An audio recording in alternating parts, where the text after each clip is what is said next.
SS public convent school Jangipur की online class में आप सभी का स्वागत है। क्लास 10th सब्जेक्ट बायोलॉजी कक्षा 10 के जीव विज्ञान में आज हम लोग भोजन के स्वांगीकरण के बारे में पढ़ेंगे।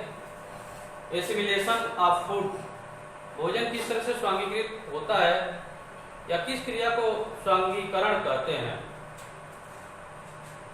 पचे हुए भोजन को अवशोषित करके कोशिका के जीव द्रव्य में पहुंचाया जाता है और उन पोषक तत्वों को कोशिका के जीव द्रव्य में विलीन होने की क्रिया या घटना स्वांगीकरण कहलाती है।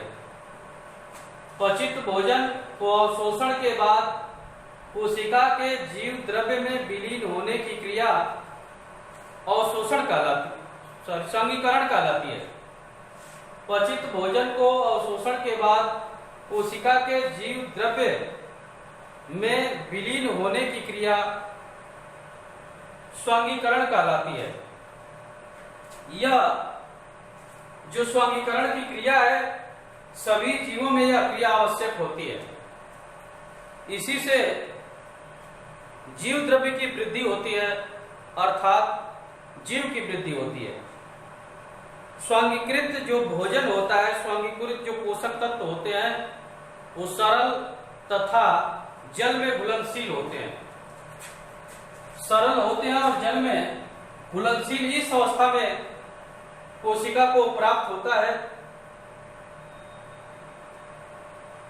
और यह क्रिया कोशिका के जीव द्रव्य में विलीन होने की क्रिया है। लेकिन इन सरल पदार्थों को कोशिकाओं में होने वाली विशेष क्रियाओं द्वारा जटिल यौगिकों में संश्लेषित किया जाता है।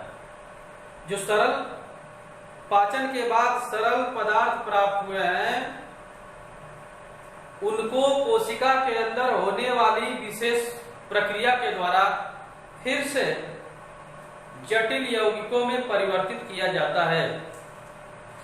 स्वांगीकृत भोजन पोषक तत्व अलग अलग हो सकते हैं। ग्लूकोज ऊर्जा देने का काम करता है। बसी अम्ल और ग्लिसरॉल भी ऊर्जा देने का काम करते हैं। एमिनो अम्ल प्रोटीन संश्लेषण का एमिनो अम्ल से प्रोटीन संश्लेषण होता है और एमिनो अम्ल से कुछ मात्रा में ऊर्जा भी निकाली जाती है। साथ साथ इन पोषक तत्वों से कोशिकाओं के अंदर टूट फूट की मरम्मत होती है। कोशिका के कोशिकांगों का निर्माण होता है, हार्मोन्स का निर्माण होता है, एंजाइम का निर्माण होता है। तो हमने देखा भोजन का स्वांगीकरण, पचे हुए भोजन का अवशोषण के बाद कोशिका के कोशिका द्रव्य में विलीन होने की क्रिया स्वांगीकरण कहलाती है। आते हैं दूसरे टॉपिक पे, मल विसर्जन या बहिक्षेपण।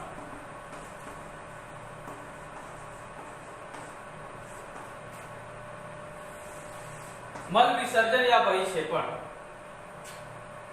हम जानते हैं कि एंजाइम की उपस्थिति में भोजन का पाचन होता है। एंजाइम्स की उपस्थिति में भोजन का पाचन होता है और भोजन को पचाकर छोटी आंत की दीवारों द्वारा उसको ऑब्जर्व कर लिया जाता है। अभी भी भोजन के कुछ भाग अपच रह जाते हैं, नहीं पच पाते हैं। अब उन अवशेष जो भोजन के भाग रह गए हैं उनको उस जीव के पाचन तंत्र में पचाना नामुमकिन होता है। उस जीव के पाचन तंत्र में अब उसको पचाया नहीं जा सकता है। इसीलिए उस अपच भोजन को अपशिष्ट पदार्थ के रूप में शरीर से बाहर निकाल दिया जाता है, जिस क्रिया को मल विसर्जन या बहिक्षेपण कहते हैं।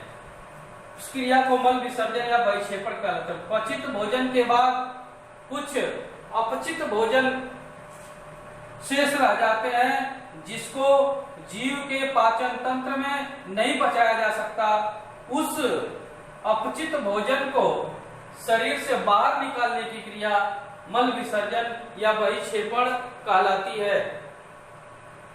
अब बहिक्षेपण से पहले, मल विसर्जन से पहले उस अपचित पदार्थों में से अधिकांश मात्रा में जल को अवशोषित कर लिया जाता है, अर्ध ठोस के रूप में उच्च अपशिष्ट पदार्थ को शरीर से बाहर निकाला जाता है।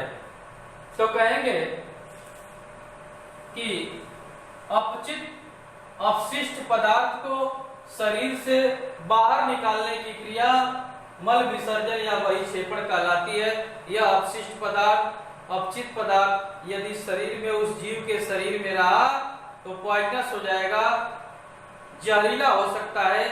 तो उस जीव की सुरक्षा को देखते हुए यह क्रिया की जाती है, मल विसर्जन या बहिक्षेपण। अपशिष्ट पदार्थ को शरीर से बाहर निकाला जाता है। आज के वीडियो में बस इतना ही। धन्यवाद।